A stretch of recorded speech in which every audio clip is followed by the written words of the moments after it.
فمكث غير بعيد فقال أحطت بما لم تحط به وجئتك من سبأ بنبأ يقين হুদহুদ পাখিটা কি বলে শুনেন।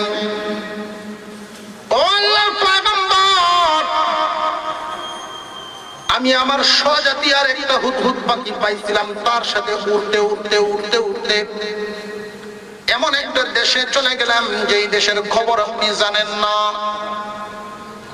যেই দেশের খবর আপনি জানেন না, এমন একটা দেশে চলে গেলাম। দেশটার নাম হলো সাবা। ওই সাবা নামক দেশে চলে গেলাম। এটা বর্তমান মানচিত্রের সিরিয়ার একটা কোণা। ওইখানে সাবা নামক দেশটা ছিল। এই দেশটা এতটাই উন্নত ছিল। ওই পাখিটায় সর্বপ্রথম বলল فقال احط بما لم تحط به فقال احط এমন খবর আমি নিয়ে আসছি বিমা লাম তুহিত বিহি, যেই ব্যাপারে আপনার কোনো জানা নাই। আল্লাহর একজন নবীকে বলতেছে একটা পাখি, তার এই বুঝ আছে। ও নবী, আপনার জানা নাই, আমি এমন এক খবর নিয়ে আসলাম, এইখান থেকে আমাদের শিক্ষা নেওয়া দরকার, কোরআন থেকে শিক্ষা নেওয়া দরকার। একটা পাখি বলতেছে নবী গো, আপনার জানা নাই। খুব ভালো করে বুঝবেন, অনেকেই মনে করে আল্লাহ যা জানেন নবীজিও তা জানেন, এটা ভুল।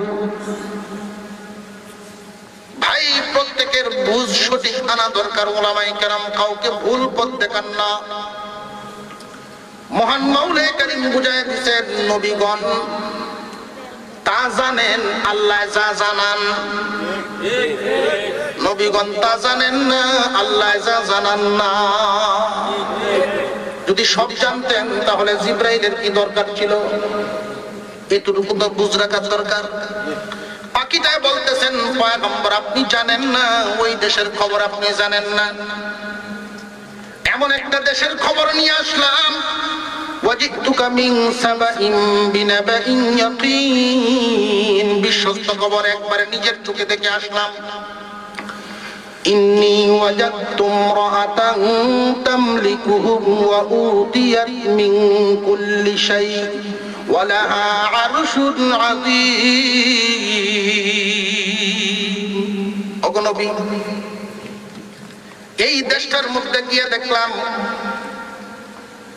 ওই দেশটা এমন একটা সুন্দর দেশ, মাঠ ভর্তি ফসল, বাগান ভর্তি ফল।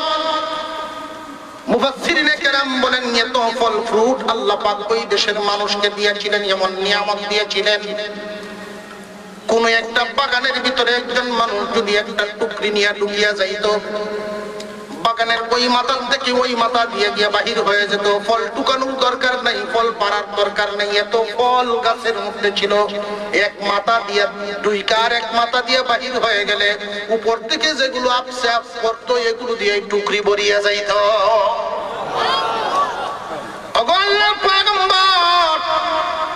মাঠ ভর্তি ফসল, নদী ভরা মাছ, ফল ফুটে ভর্তি বাগান, কোনো কিছুর অভাব নাই। ওই দেশটাকে রাজত্ব করে একজন মহিলা আমি দেখে আসলাম। ওই মহিলাটার নাম, অনেক নাম উল্লেখ করা হয়েছে, প্রসিদ্ধ নাম হলো রানী বিলকিস। ওই রানী বিলকিস ওই দেশটাকে রাজত্ব করে। ও পয়গম্বর, আল্লাহ পাক রব্বুল আলামিন তারে সব দান করেছেন। ওয়া উতিয়াত মিন কুল্লি শাইইন, তারে সব দান করেছেন।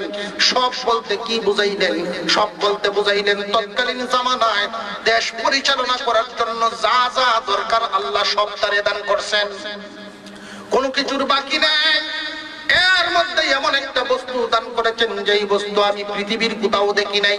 ওয়ালা আরশুন আযীম, ওই রানী বিলকিসের একটা সিংহাসন আছে গো, যেই সিংহাসন আমি কোথাও দেখি নাই। ও পয়গম্বর, 80 হাত লম্বা, 40 হাত প্রশস্ত, জমিন থেকে 30 হাত উঁচা, স্বর্ণ এবং রূপা দিয়া পায়াগুলো বাদাই করা, রেশমি কাপড় দিয়া সুন্দর করে বেটন করাও। এত সুন্দর সিংহাসন, হীরা মানিক মুক্তা দিয়া জার্জি দেওয়া কারুকার্য করাও। ও পয়গম্বর, এত সুন্দর সিংহাসন দুনিয়ার কোথাও দেখি নাই। এই দেশের মানুষদেরকে আল্লাহ পাক নিয়ামত দিয়ে ভরপুর করে দিয়েছেন। আফসোস, এই দেশের মানুষের কাছে সব আছে কিন্তু একটা জিনিস নাই। কি নাই গো নবী, আপনার কাছে আমি দাওয়াতটা নিয়ে আসলাম, কি নাই জানেননি? নাই হলো আমি এদেরকে দেখে আসলাম ওয়াজাদতুহা ওয়া কওমাহা ইয়াসজুদুনা লিশ-শামসি মিন দুনিল্লাহ ওয়া যায়্যানা লাহুমুশ শাইতানু আ'মালাহুম ফাসাদ্দাহুম আনিস সাবিলি ফাহুম লা ইয়াহতাদুন। একদল মানুষ, ওই দেশে বসবাসকারী মানুষেরা আল্লাহর পরিবর্তে তারা সূর্যের পূজা করে। ওরা আল্লাহকে মানে না, ওরা সূর্যের পূজা করে। ঘুমে ধরতেছে কেলা কেলা ঘুমে হাত তুলেন দেখি। সুলাইমান আলাইহিস সালামের সামনে পাখিটা যখন দাওয়াত নিয়ে আসলো, নবী গো, ও পয়গম্বর, আমি দাওয়াত নিয়ে আসলাম একটা গুমরা জাতিকে হেদায়েত করার জন্য। মুসলমান ভাইয়েরা খুব ভালো করে বুঝেন, মানুষ ছাড়া আরো 10টা প্রাণীকে আল্লাহ পাক রব্বুল আলামিন জান্নাত দিবেন। মানুষ হয়ে যদি জান্নাত না পাই গো, ওই প্রাণীগুলোর থেকে তো আরো খারাপ হয়ে গেল। 10টা প্রাণীকে আল্লাহ পাক জান্নাত দিবেন। ওই 10টা প্রাণীর মধ্যে হুদহুদ পাখিটাও একটা, পিপিলিকাও একটা। পিঁপড়াকে আল্লাহ জান্নাত দিবেন কেন জানেননি? পিঁপড়ার মধ্যে গুণটা হলো নিজের চিন্তা আগে না করিয়া তার জনতার চিন্তা করে। হুদহুদ পাখির মধ্যে গুণ কি? একটা জাতির হেদায়েতের জন্য দাওয়াত নিয়ে আসছে। এই 10টা প্রাণীকে যে আল্লাহ জান্নাত দিবেন, পুরানি ভাবে চিন্তা করলে দেখা যায় কোনো না কোনো কাজে, কোনো না কোনো ভাবে দাওয়াতের কাজের সাথে ওরা সম্পর্ক রাখছে। কোন মানুষ যদি জীবনে চলতে গিয়া দিনের কোন কাজের সাথে নিজেরা লাগায়া রাখে, আল্লাহ পাক এই উসিলায় তার জান্নাতি বানায়া দিবে। হুদহুদ পাখিটাই বলতেছেন, পয়গম্বর, সূর্য যখন পূর্ব দিকে উঠতে থাকে তখন ওরা সূর্যের পূজা দেয়। সূর্য যখন মাথার উপরে উঠে যায় তখন আবার তারা পূজা দেয়। সূর্য যখন ডুবিয়া যায় তখন আবার তারা পূজা করে। ওই মানুষগুলোর আল্লাহ এত নিয়ামত দিলেন, কিন্তু আল্লাহর পরিবর্তে তারা সূর্যের পূজা করে। ও পয়গম্বর, ওরা কোনোদিন হেদায়েত পাবে না। কেন জানেননি? ওই সূর্যের পূজাটাকেই তারা সঠিক মনে করে।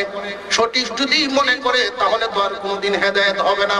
খুব ভালো করে জেনে রাখবেন, উলামায়ে কেরাম অনেকেই বলে থাকেন, আপনারা হয়তো শুনেছেন বা শুনেন নাই, যাত্রা গানের চাইতে বাউল গান আরো খারাপ। যাত্রা গানের চাইতে পালা বাউল গান যেটা, ওইটা খারাপ আরো বেশি।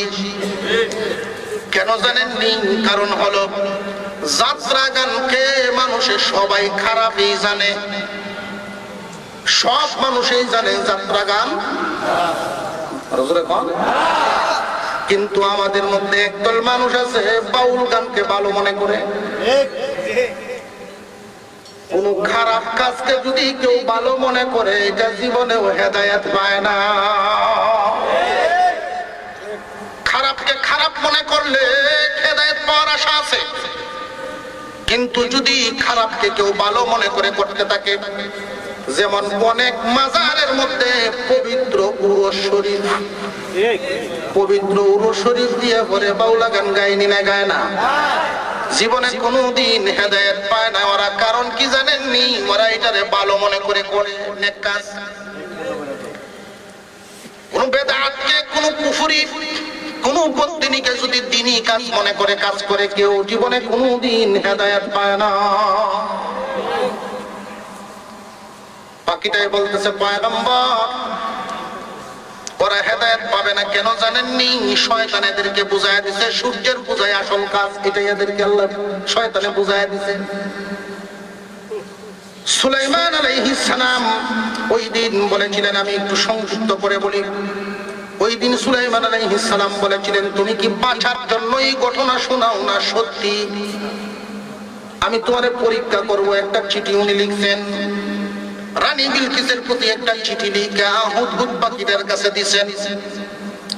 রে হুদহুদ, এখনই তোমাকে আমি পরীক্ষা করব। তুমি কি বাঁচার জন্য এই ঘটনা সাজাইয়া আমার সামনে উপস্থাপন করেছো কিনা, নাকি সত্যি এই ঘটনাটা তুমি যা বর্ণনা করেছো তাকে সত্যি কিনা এই চিঠিটা নাও, এই চিঠি লইয়া যাও, ওই চিঠি নিয়া রানী বিলকিসের কাছে পৌঁছাইবা।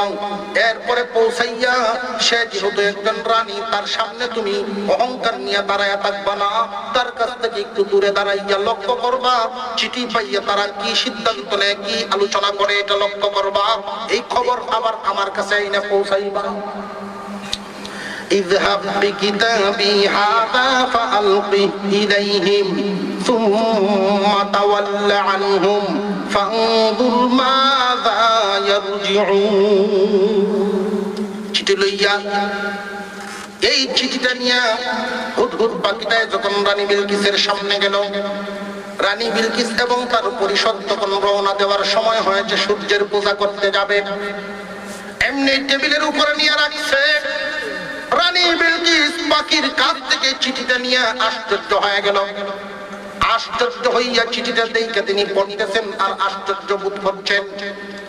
আল্লাহ রাব্বুল আলামিন রানী বিলকিসকে হেদায়েত দেন, খুব ভালো করে বুঝবেন। এখান থেকে আমাদের জন্য এক একটা পয়েন্ট, এক একটা শিক্ষা। ওই দিন রানী বিলকিস চিঠিটা পাইয়া তার পরিষদের সামনে এত সুন্দর একটা কথা বলেছিল, মহান মাওলার কাছে বড় ভালো লাগছিল। মহান মাওলা বড় পছন্দ করছেন, যেই কারণে আল্লাহ পাক রানী বিলকিসকে ঈমান নামক দৌলতের মালিক বানায়া দিছে। রানী বিলকিস চিঠিটা পাইয়া বলেছিল, ক্বালাত ইয়া আইয়ুহাল মালাউ ইন্নী উলকিয়া ইলাইয়া কিতাবুন কারীম। হে আমার পরিষদ, হে আমার পরিষদ, আমার কাছে একটা সম্মানিত চিঠি আসছে। চিঠিটারে অসম্মান দিছে না সম্মান দিছে? সম্মান দিছে কয়েকটা কারণে। পরের আয়াতের মধ্যে আল্লাহ পাক বুঝায়া দিলেন, এই চিঠিটা আসছে এটা স্বাভাবিক নিয়মে আসে নাই। ইন্নাহু মিন সুলাইমান ওয়া ইন্নাহু বিসমিল্লাহির রহমানির রহিম। রানী বিলকিস এই চিঠিটাকে সম্মান দেওয়ার কয়েকটা কারণ মুফাসসিরিনে কেরাম উল্লেখ করেছেন। এক নাম্বার কারণ হলো রানী বিলকিস সম্মান দিয়েছেন, যে কোনো রাষ্ট্রের পক্ষ থেকে যদি রাষ্ট্রদূত আসে তাহলে মানুষ আসে। একজন রাজা যদি আরেকজন রাজার কাছে পত্র পাঠায়, মানুষের মাধ্যমে পাঠায়। তৎকালীন জামানায় তো কম্পিউটার ছিল না যে ইমেইলের মাধ্যমে পাঠায় দিবে। আগের যুগের নিয়ম ছিল মানুষ নামক লোক দিয়ে, বাহক দিয়ে পাঠাইতেন, মানুষ লইয়া যাইতেন। কেমন বাদশাহ, একটা পাখি তারে মানে রাষ্ট্রদূত বানাইয়াছেন একটা পাখিকে, উনি কেমন বাদশাহ? একটা দিক লক্ষ্য করলেন, উনি সাধারণ মানুষ নন, এক নাম্বার কারণ। দুই নাম্বার দিক লক্ষ্য করেছেন, একজন আর একজনের কাছে যখন চিঠি লেখেন এটার একটা নিয়ম আছে, কিন্তু সুলাইমান আলাইহিস সালামের যে চিঠিটা এটা সাধারণ নিয়ম নয়, একদম অন্যদের চাইতে ব্যতিক্রম। আমরা যে যদি কোন অফিসারের বরাবর চিঠি লিখি, হয়তো আমেরিকান স্টাইল বা হয়তো আমেরিকান স্টাইল হয়, না হয় ব্রিটেনের স্টাইল হয়, আছে না নাই? কিন্তু ইসলামিক স্টাইল হলো ভিন্ন। সুলাইমান আলাইহিস সালাম এখানে উল্লেখ করে দিয়েছিলেন, আল্লাহর কাছে বড় ভালো লাগছে, এই জন্য কোরআন নাজিল করেছেন এইভাবে, ইন্নাহু মিন সুলাইমান ওয়া ইন্নাহু বিসমিল্লাহির রহমানির রহিম। এই চিঠিটা আমি সুলাইমানের পক্ষ থেকে আল্লাহ এবং আল্লাহ রাব্বুল আলামিনের নামে, আল্লাহ রহমানুর রহিমের নামে, সুলাইমানের পক্ষ থেকে, ইন্নাহু নিশ্চয়ই, ইহা মিন সুলাইমানা সুলাইমানের পক্ষ থেকে, ওয়া ইন্নাহু বিসমিল্লাহির রহমানির রহিম। আল্লাহ পাকের তিনটা নাম এখানে খুব ভালো করে বুঝবেন। আল্লাহর আসল নাম হলো আল্লাহ। আল্লাহর আসল নাম কি? একটা হলো জাতি নাম, আর অন্যান্য নামগুলো হলো সিফতি নাম। মনে করুন একজন মানুষ, তার নাম হলো আব্দুল্লাহ, এটা হলো তার আসল নাম। এই আব্দুল্লাহ যখন কোরআনের হাফেজ হবে তখন তার নাম হয়ে যায় হাফেজ আব্দুল্লাহ। হাফেজ কি তার নাম না গুণ? কথা বুঝতেছেন? এই হাফেজ আবার মাওলানা হয়ে গেছে, এখন হাফেজ মাওলানা আব্দুল্লাহ। আব্দুল্লাহর নাম, বাকি দুইটা কি গুণ। উনি আবার কি উকিলও হয়েছে, অ্যাডভোকেট। হাফেজ মাওলানা, অ্যাডভোকেট আব্দুল্লাহ, এই তিনটা গুণ। আল্লাহ হলো আসল জাতির নাম, রহমান রাহিম কুদ্দুস সাত্তার যত আছে সব সিফাত সব গুণ। কথা বুঝে আসতেছে? মহান মাওলানা কারীমের যত গুণী নাম আছে, আল্লাহ জাতি নামের পরেই রহমান, এরপরেই হলো রহিম। বড় বড় গুণী দুইটা নাম উল্লেখ করা হয়েছে সাথে। মহান মাওলানা কারীমের নামে যে চিঠিটা আসছে, রানী বিলকিস এদিকে লক্ষ্য করেছেন, কোন বাদশাহ জীবনে কোনদিন এইভাবে চিঠি পাঠায় না। রানী বিলকিসের আন্দাজ হয়ে গেছে আল্লাহর নামে চিঠি পাঠাইছে। আপনারা হয়তো ভাবতে পারেন দুনিয়ার অন্যান্য চিঠির নিয়ম, অন্যান্য দরখাস্তের নিয়ম আর ইসলামিক দরখাস্তের নিয়মটা একটু ভিন্ন কেন? ইসলামিক দরখাস্তের নিয়মটা হলো যিনি লিখেছেন আগে ওনার পরিচয়, এরপরে বিষয়বস্তু। কথা বুঝে আসছে? আপনারা ভাবতে পারেন আমরা তো লিখি বরাবর অমুক বিষয় এই, এরপরে বিনীত নিবেদন এই, যে পরে লাস্টে নিবেদক সলিমুদ্দিন আছে না নাই? প্রশ্ন জাগে অনেকের, এই একটু উল্টা লাগে, ভিন্ন লাগে।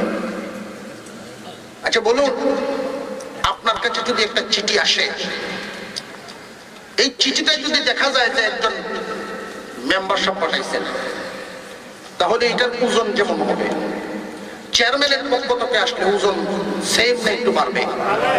এমপির পক্ষ থেকে আসলে, প্রধানমন্ত্রীর পক্ষ থেকে আসলে, এই জন্য যিনি পাঠান ওনার নাম আগে উল্লেখ করা হয়, এই জন্য চিঠির ওজন মাপা হয়। যেই ব্যক্তির কাছ থেকে আসবে তার ব্যাপারে চিন্তা মাথায় নিয়েই কথাগুলি করবে। ইসলামের তরিকা, প্রত্যেকটা তরিকা কত সুন্দর। রানী বিলকিস এই চিঠিটা পাইয়া ওনার পরিষদের কাছে পরামর্শ চাইলেন, তোমরা আমাকে পরামর্শ দাও। আমার কাছে উনি চিঠি লিখছেন ওনার কাছে আত্মসমর্পণ করার জন্য, মূর্তি পূজা বাদ দিয়া, সূর্যের পূজা বাদ দিয়া আমরা এক আল্লাহর উপর ঈমান আনার জন্য উনি দাওয়াত দিয়েছেন চিঠির ভিতরে। রানী বিলকিস পরামর্শ করছেন, পরিষদে বলছেন যে হ্যাঁ পরামর্শ করছেন, আমরা খুব খুশি, সিদ্ধান্ত আপনি নিয়ে নেন, আমাদের শক্তির ব্যাপারে আপনার জানা আছে। তখন রানী বিলকিস বলছিল, আমি একটু নবীর পরীক্ষা করে লই, বাদশাকে আমি একটু পরীক্ষা করে লই, সে কি আমার এই দেশটার প্রতি লোভ করছে কিনা বুঝিয়ে, যে আমার এই দেশটাকে তার আয়ত্তে নিয়ে শাসন করতে চায় না সত্যি দাওয়াত দিতে চায়। পরীক্ষা কেমনে? কিছু হাদিয়া পাঠাই, হাদিয়া পাইয়া যদি খুশি হইয়া যায়, এদের কাছে শব্দ বল না, হাদিয়া পাইয়া যদি খুশি হইয়া যায়, মনে করবো উনি দুনিয়াদার, অর্থের কাছে তো সবাই হেরে যায়। এই পরীক্ষায় যিনি পাশ করে, অর্থের লেনদেনে যে সঠিক হয়, সামাজিক ভাবে আপনারা পরীক্ষা করবেন, অর্থের লেনদেনে যে ব্যক্তিরা সঠিক, রাসূল বলেন তার প্রত্যেক নিয়ম নীতি সঠিক। যত গন্ডগোল দুই জায়গা তো। রানী বিলকিস হাদিয়া ব্যবস্থা করছেন।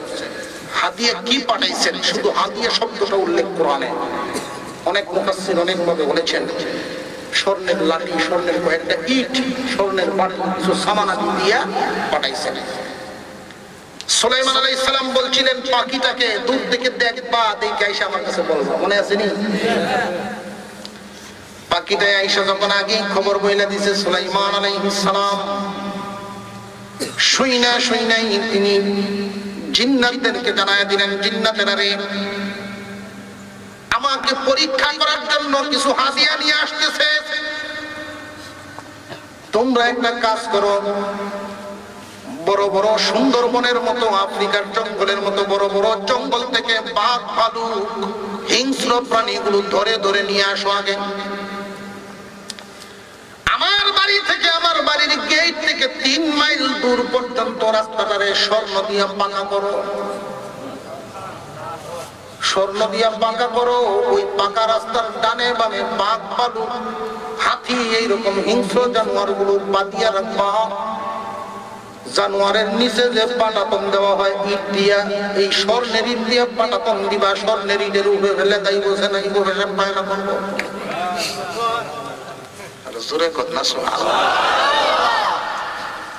রাস্তার 2 সাইডে দিয়ে বাঘ, ভালুক দাঁড় করায় রাখছে। তারা আসছে মুসকির মধ্যে ব্যাগের ভিতরে ইট 2-3টা। যেই মাত্র ঢুকছে বড় বড় বাঘ চোখ বড় বড় এর দিকে চায়, কোন দেশ পাইলাম রে, সর্বনাশ। এরপরে রাস্তা দেখিয়া ইট বিছায় বাঘ পেশাব করতেছে ইটের উপরে, স্বর্ণের ইট। একজন আর একজন এখন যদি প্রহরী চেক করে আর আমরা বেগ 3 ইট পাই, ফিটা পর্যন্ত মানুষ মনে করবো আমরা কিন্তু চুরি করে লইছি। কোন বাদশাহটা পাইলাম রে। অবশেষে সুলাইমান আলাইহিস সালামের সামনে যখন আসলো, সুলাইমান আলাইহিস সালাম এই হাদিয়াগুলো দেইকা তিনি বললেন, এই হাদিয়া নিয়ে তোমরাই খুশি থাকো, তোমরাই খুশি থাকো। এই হাদিয়া আমাকে দিতে হবে না, আমাকে আল্লাহ তাআলা এর চাইতে অনেক বেশি দান করেছেন। যাও, ফিরে যাও, তোমরা যাদের কাছ থেকে আসছো তার কাছে গিয়া বলবা আমি এমন সৈনিক দল নিয়ে সেই দেশের ভিতরে প্রবেশ করব যাদের সাথে মোকাবেলা করার মতো শক্তি কারণ নাই। জিন্নাত বাহিনী নিয়ে যদি ঢুকেন, রানী বিলকিসের ক্ষমতা আছে নাকি? সুলাইমান আলাইহিস সালাম বলেন, এমন একটা দল নিয়ে, এমন একটা জাতি নিয়ে আমরা ঢুকবো, আমাদের সাথে মোকাবেলা করার ক্ষমতা এদের হবে না এবং এদেরকে লাঞ্ছিত, অপমানিত করে দেশ থেকে তাড়াইয়া দিব। ওই দূতেরা গিয়ে রানী বিলকিসের কাছে যখন সুলাইমান আলাইহিস সালামের অবস্থা তুলে ধরছে, সব দিকের আলোচনা যখন রানী বিলকিসের কাছে যে পেশ করলো, রানী বিলকিস সাথে সাথে রওনা দিয়েছেন ঈমান আনবে পয়গম্বর সুলাইমান আলাইহিস সালামের দিকে রওনা দিয়ে দিছে। মুসলমান ইমানদার ভাইরা আমার, জিবরাইল আলাইহিস সালাম জানায় দিলেন, ও পয়গম্বর, আর সৈনিক নিয়ে যাওয়ার দরকার নাই, রানী বিলকিস নিজেই চলে আসতেছেন। ওই সময় সুলাইমান আলাইহিস সালাম বলেছিলেন,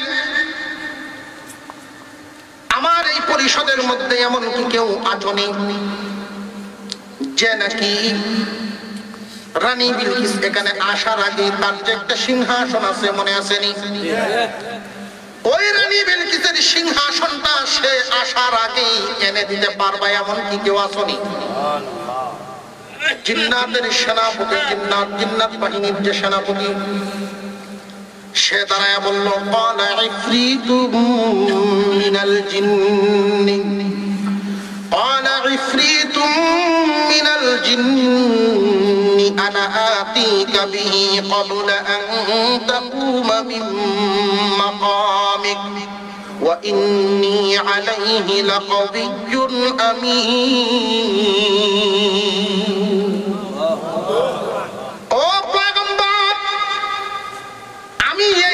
বিশাল শক্তিশালী, পারদর্শী এবং বিশ্বস্ত, এমন ভাবে আনবো আপনি যেখানে বসা আছেন এই মজলিস থেকে উঠার আগে আপনার সামনে এনে হাজির করে দিব।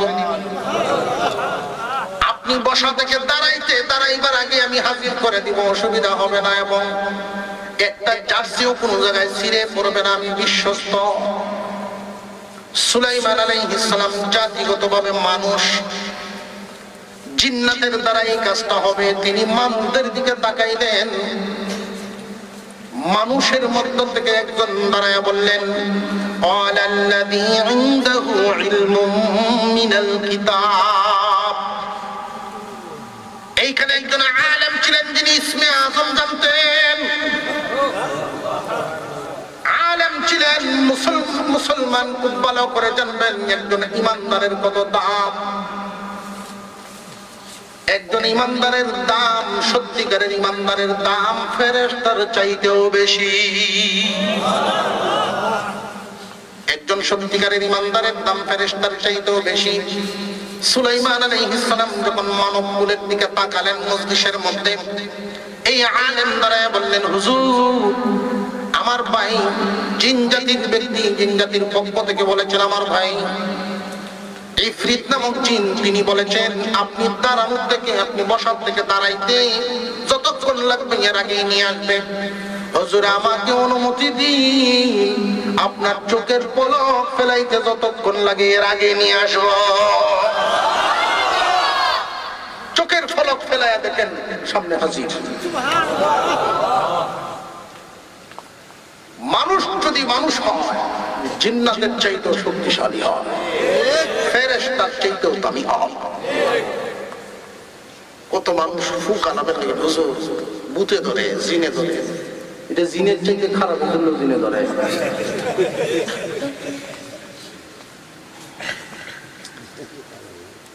সুলাইমান আলাইহিস সালাম যেই মাত্র এই সিংহাসনটা দেখলেন, তিনি মহান মাওলার শুকর আদায় করলেন আর বললেন, আল্লাহ রাব্বুল আলামিনের দয়া এবং ফজল করম, আমার মাওলা আমাকে পরীক্ষা করতেছেন, নিয়ামত দিয়া দিয়া, মুজিজা দিয়া দিয়া পরীক্ষা করতেছেন, আমি কি মাওলার শুকর আদায় করি কিনা। ও দুনিয়াবাসী, তোমরা জানিয়া রাখবা, কেউ যদি আল্লাহর শুকর আদায় করে আল্লাহর সম্মান বাড়ে না, কেউ যদি আল্লাহর শুকর আদায় না করে মহান মাওলার সম্মান কমেও না। কিন্তু যে ব্যক্তি শুকরিয়া আদায় করবে এটা তার নিজের লাভ হবে, যেই ব্যক্তি শুকরিয়া আদায় করবে না নিজের ক্ষতি হবে। তাহলে শুকরিয়া আদায় করা আল্লাহর লাভ না বান্দার লাভ? সুলাইমান আলাইহিস সালাম বলেন, আল্লাহ তাআলা আমাকে পরীক্ষা করতেছেন, নিয়ামত দিয়া দিয়া পরীক্ষা করতেছেন, আমি কি শুকরগুজার বান্দা হই কিনা। শুকরিয়া আদায় করলেন। এরপরে তিনি বললেন, রে পরিষদ, তোমরা এই সিংহাসনটাকে রং সুরত পাল্টায়া দাও, দেখি রানী বিলকিস আয়েশা চিনতে পারে কিনা। রং সুরত পাল্টায় দেখি মহিলা চিনতে পারে কিনা, দেখি নাকি অন্যান্য মহিলাদের মতো বেদিশা হই। দেখবেন মহিলাদের মধ্যে কিছু মহিলা আছে ব্রেন শক্তি কিন্তু পুরুষের চাইতে মহিলাদের অর্ধেক কম, কিন্তু খাটানোর ক্ষেত্রে সবার সমান হয় না।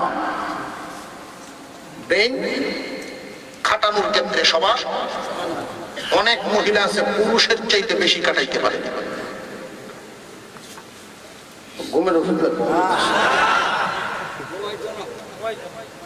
এক বেটা গরু বলে তো প্রতি বছরে বছরে বাছুর হয় আর মরে। তো কৃষকের যদি বাছুর মরে মন ভালো না খারাপ? 3-4 বছর এই অবস্থা। এরপরে যখন আর একবার বাছুর হয়েছে, এখন মান্নত করে রয়েছে মনে মনে, আল্লাহ এবারের বাছুরটা যদি বাঁচে, এটা লালন পালন করিয়া বিক্রি করিয়া গরু বেচার টাকা আল্লাহ তোমার ঘর মসজিদে দিয়ে দিব। আল্লাহর কি মেহেরবানি, দোয়া কবুল হয়েছে। 3 বছরে এই গরু এমন বড় হয়েছে, মানুষ এসে তামসা দেখে। এখন এই লোকের মনে মনে আফসোস লাগে, আরে মানছিলাম অর্ধেকটা মানতাম, আফসোস করে মানছিলাম অর্ধেকটা মানতাম। আর এখন কি থাকবে, গরুরে খাওয়ায় মুখ হাতায়, আরে তোরে তো আমি পাইলাম না, আফসোস করে। এই অবস্থাতেই কে বিবি সাহেব প্রশ্ন করলো, কি ব্যাপার, মন খারাপ? কইও না, তোমার না শিখাইয়া আমি মান্নত মেনে ইসলাম। গরু বিক্রির টাকা আল্লাহর মসজিদে চলে গেল। এখন তো মন রে বানাইতে পারি না। ও এই চিন্তায় তুমি খানা দানা সব ছেড়ে দিতেছ। যাও খাওয়াই দিব না, চিন্তা করো না।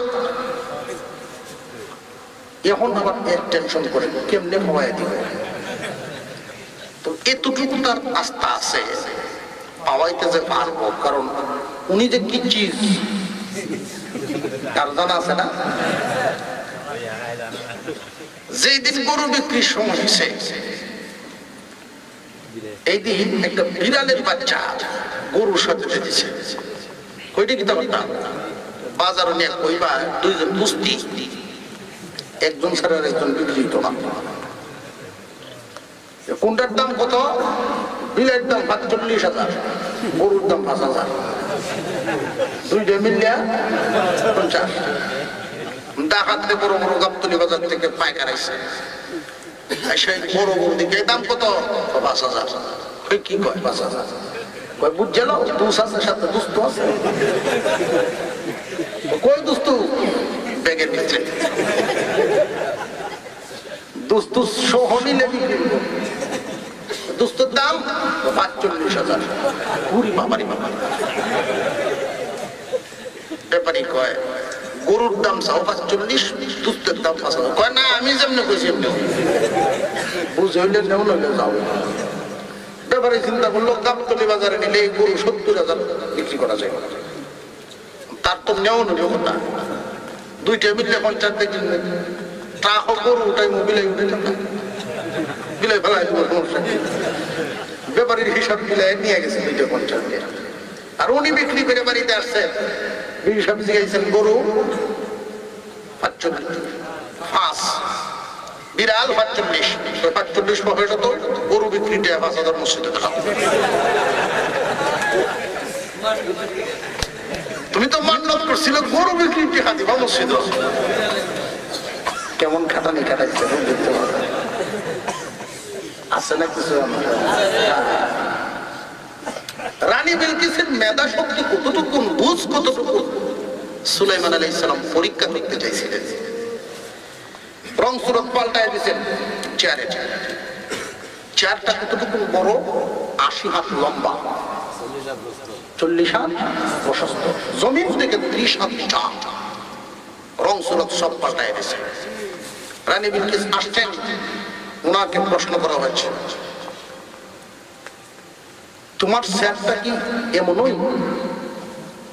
রানী বিলকিস বলেন, এটাই তো মাত্রা। মেধা ঠিক আছে না নাই? প্রশ্ন জাগে, তাহলে এতদিন পর্যন্ত এই লোকটা সূর্যের পূজা কেমনে করলো? এত বুদ্ধি এত বুঝ থাকার পরে সূর্যের পূজা কিভাবে করলো? আল্লাহ পাক রব্বুল আলামিন বুঝাইয়া দিলেন যে এই লোকটাও সূর্যের পূজা করার কারণ হলো فلما جاءت قيل أهكذا عرشك قالت كأنه هو وأوتينا العلم من قبلها وكنا مسلمين وصدها ما كانت تعبد من دون الله إنها كانت من قوم كافرين ওই রানী বিলকিস তখন বলেছিল, ও পয়গম্বর, এই চেয়ারটা আমি আসার আগে আপনি এখানে নিয়ে আসা এটা আপনার জন্য কোনো বিষয় নয়, কারণ আল্লাহর দয়া আপনার সাথে। আল্লাহর যারা ওলি হন, আল্লাহর ওলিগণের কারামত আছে না নাই? আপনাদের এই সিলেট বিভাগের বহু আল্লাহওয়ালা এমন ছিলেন যাদের ইতিহাস আমাদের জানা। বাদ মাগরিব বয়ান করেছেন সিলেটে, আবার রাত্রে 11টায় মুনাজাত করেছেন ময়মনসিংহ। আল্লাহ পাক রব্বুল আলামিন এই রকম মানুষ জমিনে পাঠাইছেন, ওনারা তো ছিলেন ওলি আর নবীগণের দরজা তো সীমাহীন। আমি জেনেছি, আগেই জেনেছি, আমার দূতের কাছ থেকে জেনেছি আপনার দরজা সম্পর্কে আমি অনুমান করে আসছি। এই আমার কুরসিকে পাল্টানো আপনার জন্য কোনো বিষয় না, নাটাও কোনো বিষয় না। সুলাইমান আলাইহিস সালাম চিন্তা করলেন, এমন একটা মেধাবিনী মহিলা তাহলে কাফের রইল কেমনে? মহান মাওলাই করিম জানায়া দিলেন, সেই এমন একটা জাতির অন্তর্ভুক্ত ছিল, জন্ম হয়েছে যেই জাতিতে, বড় হয়েছে সেই জাতিতে, যেই জাতির সাথে চলাফেরা করছে, জন্ম হয়ে দেখছে তার জাতি সূর্যের পূজা করে, ভিন্ন তো কোনো কিছু জীবনে দেখে নাই। সে যা দেখছে তাই তো শিখছে। এই জন্য যে যেই সমাজে থাকে সেই সমাজের আচরণ তারে আসর করে। রানী বিলকিস যদি আগেই আল্লাহর দ্বীনের দাওয়াত পাইতো, আগেই দিনদার হয়ে যাইতো। জীবনে কোনোদিন দাওয়াত পাই নাই, এই জন্য দিনদারও হয় নাই। এখন দাওয়াত পাইছে তো দিনদার হয়ে গেছে। তারে কিসে বুলায় রাখছিল? তার পরিবেশে বুলায় রাখছে।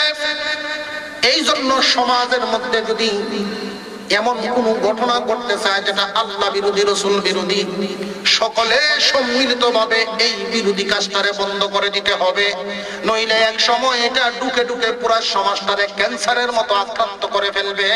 পরবর্তী প্রজন্ম যারা আসবে তারা যখন দেখবে সমাজটা এমনই, তখন তারা এইভাবেই গড়ে উঠবে। কথাটা বুঝে আসতেছে আপনাদের? রানী বিলকিস তখন বলেছিল, আমি বুঝে আসছি, এই জন্য মুসলমান হওয়ার জন্য আপনার কাছে হাজির হয়ে গেলাম। তাকবীর! দ্বীন ইসলাম, আহলে সুন্নাত ওয়াল জামাত, পূর্বফল তাফসীরুল কুরআন মহাসম্মেলন, আল্লামা শরীফুজ্জামান সাহেব, নারায়ে তাকবীর! এখন তাই তো মেহমানের একটু আপ্যায়নের দরকার আছে না? সুলাইমান আলাইহিস সালাম আপ্যায়নের ব্যবস্থা করছেন, এমন একটা ব্যবস্থা করছেন, এত সুন্দর মনোরম পরিবেশ, জিন্নাত দিয়ে কাজটা করাইছেন, কাঁচ দিয়া স্বচ্ছ স্ফটিক কাঁচ দিয়ে এমন ভাবে বেষ্টন করাইছেন, ভিতরে পানি, মাছ দৌড়াদৌড়ি করতেছে হাউজের মতো। সুলাইমান আলাইহিস সালাম বলছেন, ঢুকো, ওই প্রাসাদের ভিতরে ঢুকো। তখন সুলাইমান আলাইহিস সালাম যখন বলছেন, এই প্রাসাদের ভিতরে ঢুকো, আপ্যায়নের ব্যবস্থা আছে। কিন্তু রানী বিলকিস মনে করছেন, যেই প্রাসাদ দেখাইছেন, এক তো হইলেন প্রভাবশালী বাদশা, দ্বিতীয় আল্লাহর নবী, তিনি আমাকে বলছেন যাওয়ার জন্য, মাঝখানে তো দেখা যায় পানি, জলাশয়, আমার তো যেতেই হবে। উনি নামার, পানিতে নামার একটা বাপ আছে না? পানিতে নামার বাপ, কাপড় চোপড় গুছা নিয়ে আস্তে আস্তে রানী বিলকিস ওকাশাফাত লাহা আন সাকাইহা ফালাম্মা রাআতহু হাসিবাতহু লুজ্জাতা। উনি কোন গভীর জলাশয় মনে করছেন। হাসিবাতহু ওকাশাফাত আন সাকাইহা, উনি টাকনুর উপরে কাপড়টা উঠাইতেছেন। সুলাইমান আলাইহিস সালাম বলেন, টাকনুর উপরে কাপড় উঠানোর দরকার নেই রে মহিলা, এটা কোনো গভীর জলাশয় নয়, তুমি যা মনে করতেছো এটা তা নয়। قال إنه صرح ممرد من قوارير, স্বচ্ছ স্ফটিক দ্বারা নির্মিত, কাঁচ দ্বারা নির্মাণ করা। রানী বিলকিস মনে মনে ভাবলেন, আমার দেশে এত বড় নিয়ামত, এত উন্নত দেশ, তবু এই জাতের নিয়ামতের চিন্তাই তো আমি করতে পারি নাই কোনোদিন। রানী বিলকিস তাৎক্ষণিক বলে উঠলেন, আর অপেক্ষা করতে চাই না। قالت رب إني ظلمت نفسي, নিজের উপরে বহু জুলুম করে ফেলেছি জীবনে। সূর্যের সামনে মাথা নত করেছি, আল্লাহর বিরুদ্ধে চলেছি, নিজের উপরে জুলুম করেছি, অন্যায় করেছি। নিজেকে বড় লজ্জিত মনে করতেছেন, তওবা করতেছেন এবং আসলামতু মা সুলাইমান লিল্লাহি রাব্বিল আলামিন, আমি ঈমান আনলাম পয়গম্বর সুলাইমানের সাথে, আমি ঈমান আনলাম যিনি নাকি সমস্ত জাহানের পালনেওয়ালা, সেই আল্লাহ রাব্বুল আলামিনের উপর ঈমান আনছেন, ঈমানের মুসলমান হয়ে গেছেন। এই পর্যন্তই রানী বিলকিসের সাথে সুলাইমানের আলোচনা। এরপরে উলামায়ে কেরামের মধ্যে আলোচনা আসছে, তাদের কি দুইজনের মধ্যে বিয়ে শাদী হয়েছিল কিনা। অনেক উলামায়ে কেরাম বলেছেন যে হ্যাঁ, বিয়ে শাদী হয়েছিল। রানী বিলকিসকে সেইখানেই সেট করেছেন যেই দেশে তিনি ছিলেন। মাসে 3 দিন সুলাইমান আলাইহিস সালাম সেখানে যাইতেন, দেশের ভালো মন্দ দেখতেন। কেউ কেউ বলেছেন যেহেতু আল্লাহ বিয়ের আলোচনা করেন নাই, আমরা এখানে না করাটাই ভালো, চুপ থাকাটাই ভালো। আমাদের তো এখানে বিয়ে শাদী উদ্দেশ্য না, বিয়ে খাওয়ার তো দরকার নেই। আমাদের এখান থেকে শিক্ষা অর্জন করা দরকার। বাদশাহীর দাম বেশি না ইমানের দাম বেশি? বাদশাহী ছিল, সিংহাসন ছিল, সব ছিল, এরপরে রানী বিলকিস বলেন আমি নিজের উপরে ইন্নী যালামতু নাফসি, নিজের নফসের উপরে জুলুম করেছি আল্লাহ না চিনে। ভাইও এখনো যারা আমরা এদিক ওদিক আছি, চিন্তা ভাবনায় আছি, সাবধান, নিজেদেরকে রাস্তায় নিয়ে আসি। আমি খুতবার শুরুতে আয়াতের সাথে একখানা হাদিস পড়েছিলাম। হয়তো অনেকেই মনে করছেন হুজুর অপ্রাসঙ্গিক একখানা হাদিস পড়তেছেন, কারণ কি? কারণ হলো আমি আজকে নিয়োগ করেছি আপনাদেরকে একটা সবক দিব, এই জন্য এই হাদিস পাঠ করেছিলাম।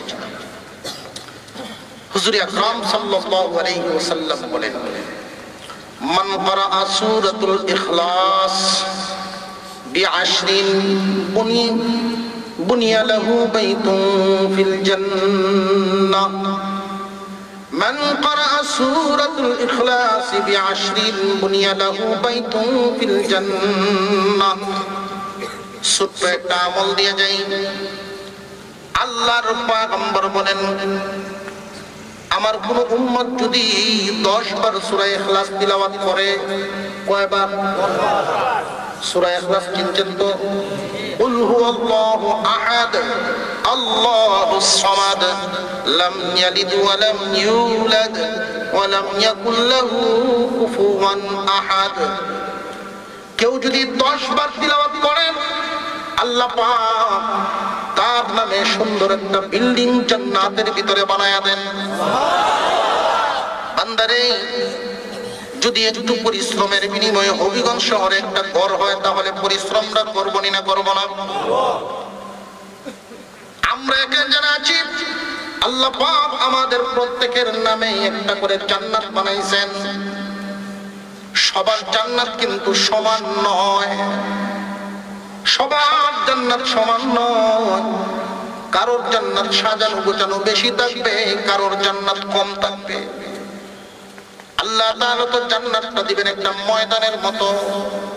এই দুনিয়াতে থেকে যে যার জান্নাত যতটুকু সাজাইবে এমনই গিয়ে পাবে। হবিগঞ্জের মুহাদ্দিস শাহ হুজুরের জান্নাত আর সাধারণ একজন মানুষের জান্নাত কি সমান হতে পারে? উনি সারা জীবন কি পরিমাণ পাঠাইছেন, এই পরিমাণে তো সাজবে। আপনি 10 বার সূরা ইখলাস পড়বেন, একটা বিল্ডিং বানানো হবে, 20 বার পড়বেন আরেকটা বানানো হবে, আরো 10 বার পড়বেন আরেকটা বানানো হবে, আরো 10 পড়বেন আরেকটা বানানো হবে। প্রশ্ন করতে পারেন হুজুর এত বিল্ডিং দিয়ে করবোটা কি? বাইরে এত বিল্ডিং দিয়া করবেন কি? ওই জমানার ওই দুনিয়ার শুরু আছে, শেষ নাই। বিল্ডিং গুলো হবে, একটা ইট থাকবে স্বর্ণের, আর একটা ইট হবে রূপার। রুমটাকে সুগ্রাণ করার জন্য স্প্রে মারি কিনা? ওইখানে স্প্রে লাগবে না, কারণ দুইটা ইটের জোড়া লাগাইবার জন্য যে আমরা সিমেন্ট ব্যবহার করি, জান্নাতের দুইটা ইট স্বর্ণ এবং রূপার দুইটা ইটকে জোড়া লাগাইবার জন্য আল্লাহ জাফরান নামক পদার্থ দিয়ে জোড়া লাগাইবেন। ওই জাফরান থেকে মেশকে আম্বরের সুঘ্রাণ বাহির হবে।